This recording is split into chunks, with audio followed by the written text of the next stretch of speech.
আকাশের কথায় আমি ধপ করে বসে পড়লাম। এটা হতে পারে না। বুকটা ফেটে যাচ্ছে, ইচ্ছে করছে চিৎকার করে কাঁদি। কেন করলো আমার সাথে এমন? কী দোষ করেছি আমি? আমার নাম জান্নাতুল ফেরদৌস। সবাই আমাকে আদর করে সুমি বলে ডাকে। আমি এবার ক্লাস 10-এর ছাত্রী। আমি আমার বান্ধবীরা মিলে স্কুলে ব্রেক টাইম হলে পাশের পার্কে গিয়ে বসতাম। তার পাশে একটা রেস্টুরেন্ট ছিল, মাঝে মাঝে যেতাম ওখানে কফি খেতে। আমি ছিলাম অন্যরকম, মানুষের সাথে কম কথা বলতাম, বিশেষ করে ছেলেদের সাথে তো একদমই না। সবাই আমাকে নিয়ে আলোচনা করে আমি নাকি অহংকারী, রূপসী দেখে তাই নিজেকে নিয়ে অহংকার করি। আসলে কিন্তু তা না, আমার অভ্যাস আমি একটু কম কথা বলি, সেটাই সবার ভালো লাগে না। অন্য মেয়েদের মতো মন খুলে মিশতে পারি না কারো সাথে। এমনিতে অনেক ছেলে পটানোর অনেক চেষ্টা করেছিল, কিন্তু পারেনি। তাই আমাকে নিয়ে ছেলেদের মাঝে সব সময় একটা ক্ষোভ থাকতো, কিভাবে আমাকে শায়েস্তা করা যায়। সব সময় সেই চিন্তাই থাকে। প্রেম ভালোবাসা এগুলোর প্রতি আমার উৎসাহ একদম নেই। মোট কথা বলতে আমার ভালোই লাগে না। এটা আমি কাউকেই বোঝাতে পারি না। কথায় আছে না, মানুষ ভাবে এক আর হয় অন্য কিছু। কপালের লেখন কেউ খণ্ডাতে পারে না। আমার সাথেও সেটাই ঘটল। স্কুলের পাশের রেস্টুরেন্টে যে ম্যানেজার কাজ করত তার বাড়িতে সমস্যা হলো, সে ছুটি নিয়ে চলে গেল। তার পরবর্তীতে অন্য আরেকজন ম্যানেজার রাখা হলো, একজন ইয়াং ছেলে, দেখতে সুদর্শন, হ্যান্ডসাম, গায়ের রং ফর্সা, এক কথায় দেখতে অপূর্ব লাগে। সব সময় একটা হাসি লেগেই থাকে ওর মুখে। চেহারাটা খুব মায়াবী। যে কোনো মেয়ে প্রথম দেখাতেই ওর প্রেমে পড়ে যাবে। আমাদের তো যাতায়াত লেগেই থাকতো মাঝে মাঝে কফি শপে। ওই ছেলেটা আসার পর প্রথম যেদিন আমি যাই, সেদিন ছেলেটা আমার দিকে অপলক দৃষ্টিতে তাকিয়েছিল। আমি যে তাকাইনি সেটা বলবো না, কারণ আমিও ওকে প্রথম দেখাতেই ক্রাশ খেয়েছিলাম। তারপরও নিজেকে সামলে নিলাম। আমরা চলে আসার পর ওয়েটারদের সাথে কথা বলে আমার ব্যাপারে জানতে চাইল। ছেলেগুলো আমার ব্যাপারে যা যা জানতো সব বলল। সাথে এটাও বলল মেয়েটা খুব অহংকারী, কাউকে পাত্তা দেয় না।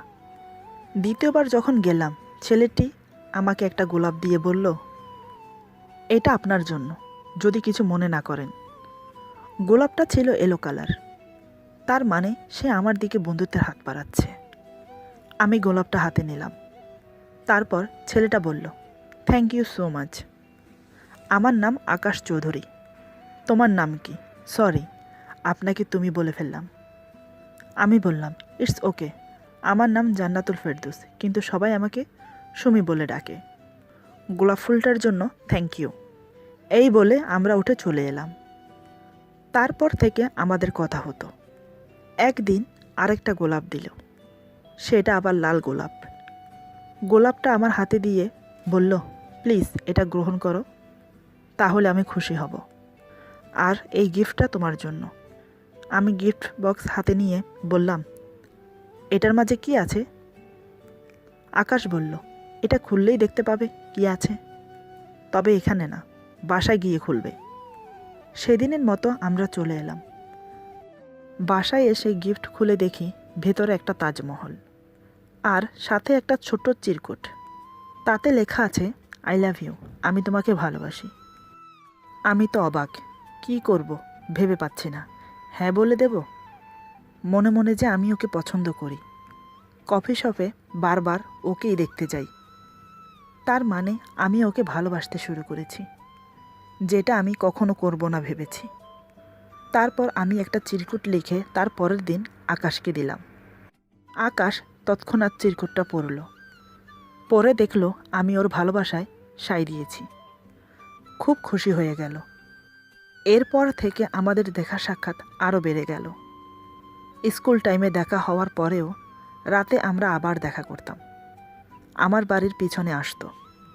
এমনিতে আমার হাত দুটো ধরে নানান রকমের রোমান্টিক ভালোবাসার কথা বলতো, আর আমি মণিমুগ্ধ হয়ে শুনতাম। একদিন ও আমার কাছে আবদার করে বসলো, সুমি, আমার না তোমাকে খুব ইচ্ছে করে জড়িয়ে ধরতে, প্লিজ একবার দাও না জড়িয়ে ধরতে। না করো না, আমার এই হৃদয় তোমাকে জড়িয়ে ধরার জন্য ব্যাকুল হয়ে আছে। না করো না প্লিজ। সত্যি কথা বলতে আমি আর না করতে পারলাম না, সম্মতি দিয়ে দিলাম। অমনি আকাশ আমাকে শক্ত করে জড়িয়ে ধরল, এমনভাবে জড়িয়ে ধরল মনে হচ্ছে যুগ যুগ ধরে আমাকে দেখেনি। আমিও আর থাকতে পারলাম না, ওকে জড়িয়ে ধরলাম। একে অপরকে জড়িয়ে থেকে ভালোবাসার কথা বলতে লাগলাম। এভাবে প্রায় আধা ঘন্টা একে অপরকে জড়িয়েছিলাম। বুঝতে পারিনি কখন সময় চলে গেল। আমি আলিঙ্গন মুক্ত হয়ে বললাম, অনেক হয়েছে, আমি এখন বাসায় যাই, কাল আবার দেখা হবে। এই বলে বাসায় চলে এলাম। দ্বিতীয় দিন আসা মাত্রই আকাশ আবার আমাকে জড়িয়ে ধরল।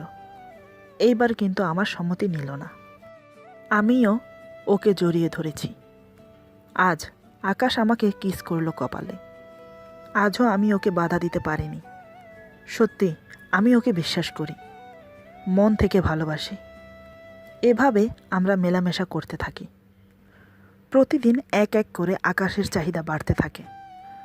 আজ আকাশ আমার কাছে এমন একটা আবদার করলো, আমি করতে রাজি হইনি। আকাশ বলল, আমি তোমাকে আরও কাছে পেতে চাই, প্লিজ না করো না, চলো আমরা দেহের মিলন করি। তোমার কাছে আসলে আমি নিজেকে কন্ট্রোল করতে পারি না।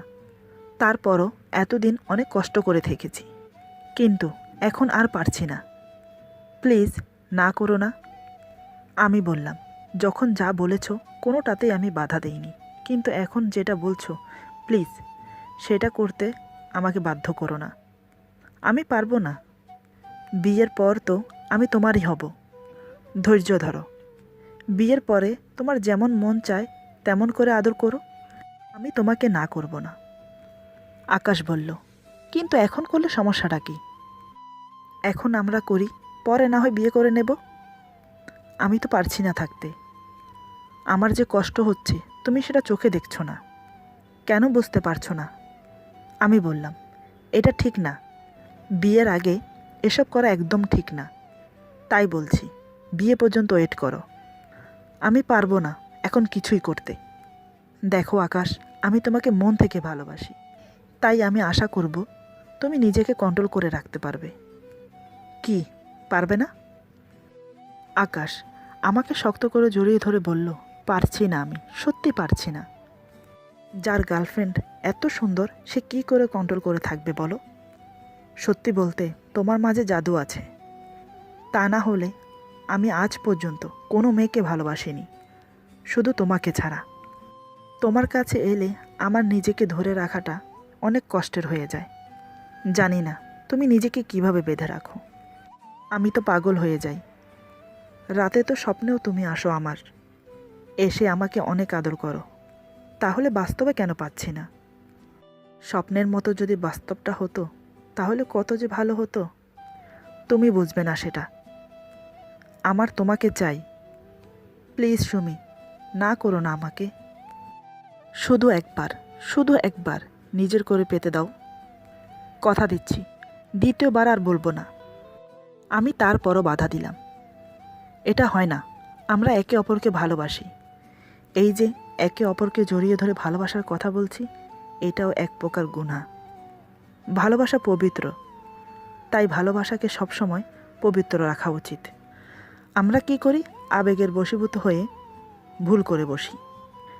এখন তুমি যেটা করতে চাইছো সেটা তোমার আবেগ, তাই আবেগের বশীভূত হয়ে ভুল কোনো সিদ্ধান্ত নিও না। একটা ছন্দ আছে, প্রেম পবিত্র শিখা চিরদিন জলে, স্বর্গ হতে আসে প্রেম, স্বর্গে যায় চলে। আকাশ বুঝতে পারলো আমি কোনোভাবেই রাজি হব না। সে মনে কষ্ট নিয়ে আমাকে বলল, ঠিক আছে, আমি আর কখনো তোমার কাছে এসব আবদার করব না। তারপর আমাদের মাঝে এভাবে দেখা সাক্ষাৎ হতে থাকে, কিন্তু আগের মতো না।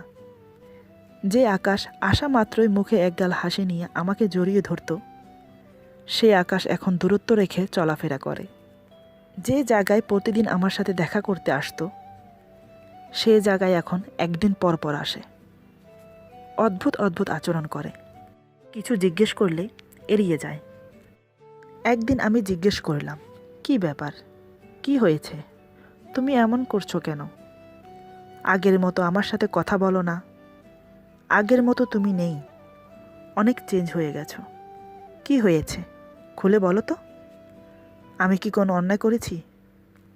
আকাশ বলল, কই, কিছু হয়নি তো, সব কিছুই তো ঠিক আছে।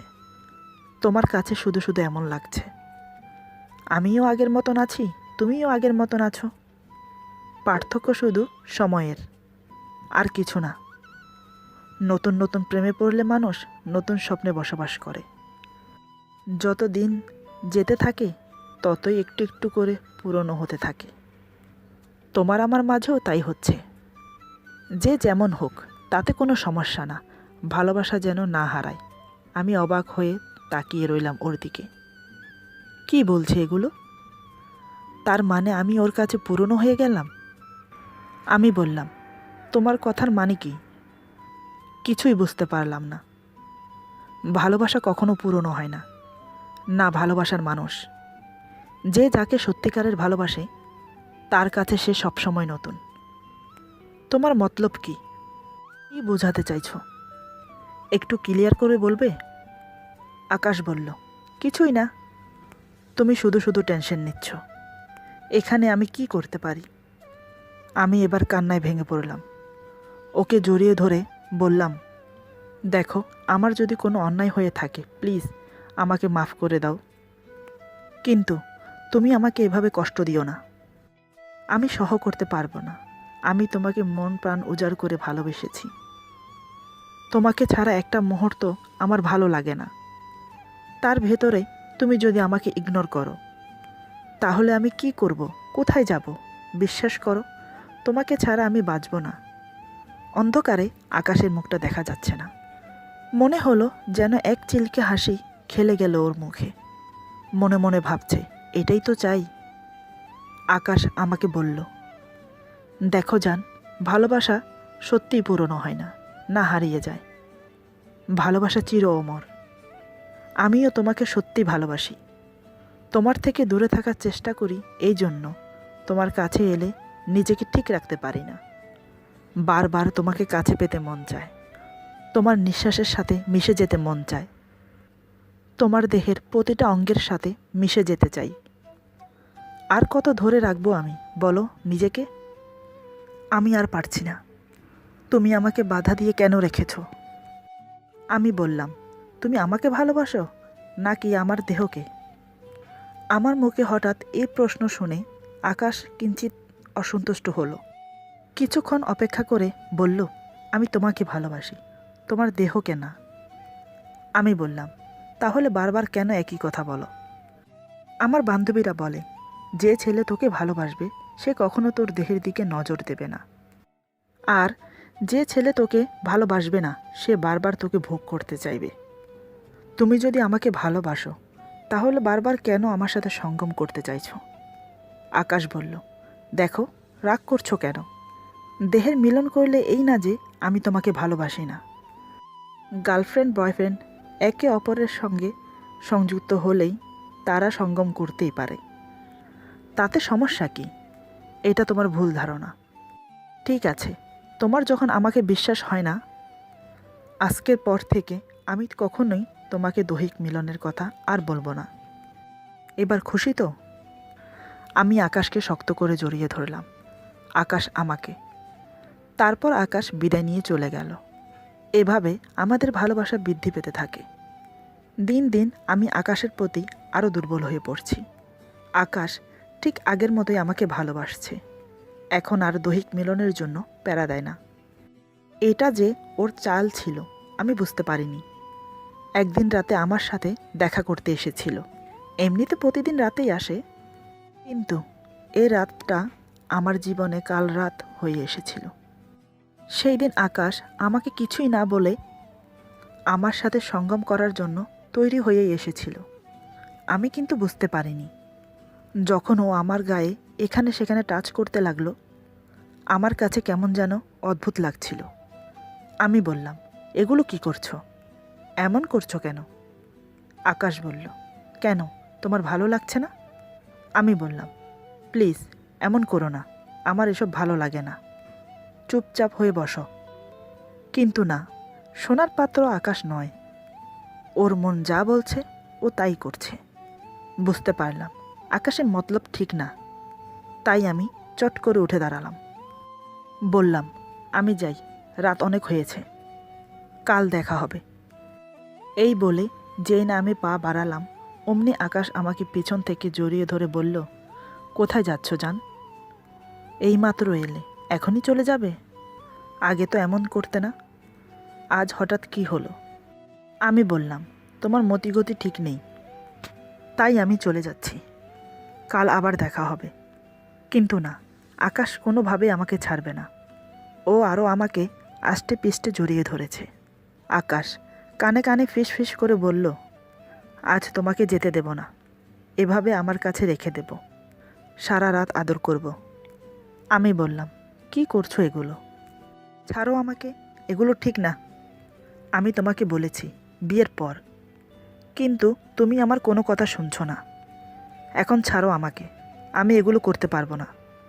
প্লিজ আমার কথাটা একটু শোনো। আকাশ বলল, অনেক শুনেছি, এখন আর পারছি না। আজ রাতে তোমাকে আমি চাই। যদি আজ না পাই তাহলে আর কোনো দিন না। আমি বললাম, তোমার মতলব কি? আর কোনো দিন না মানে কি বলছো? আকাশ বলল, সিম্পল, আজ হয়তো তুমি আমাকে আমার মতো করে তোমাকে ভালোবাসতে দেবে, তা না হলে আমি আর কোনো দিন আসবো না। আমি মনে মনে ভাবলাম, হয়তো আবেগের বশে কাছে পাওয়ার জন্য কথাগুলো বলছে। কাল যখন ঘোর কেটে যাবে তখন আর এমনটা করবে না। তাই আমি ওকে বললাম, দেখো, কোনোভাবেই এসব করা সম্ভব না। আমি পারবো না, আর কতবার বলবো? এখন তুমি আসতে পারো, কাল আবার দেখা হবে। কথাগুলো আমি একটু কড়া সুরেই বললাম। তাতে করে আকাশ খুব ক্ষিন্ন হলো। এবার আকাশ চটে গিয়ে বলল, কিসের এত দিমাগ তোমার? সামান্য একটা ব্যাপার নিয়ে এত প্যারা কেন দিচ্ছ? তোমাকে ভালোবাসি বলেই বারবার তোমার কাছেই ছুটে আসি, মনের চাহিদা মেটাবো বলে। টাকা ফেললে মেয়ের অভাব নেই, জোর করতে হবে না, সোজা বিছানে এসে পড়বে। আর তুমি, এত করে বলছি, তুমি বুঝতেই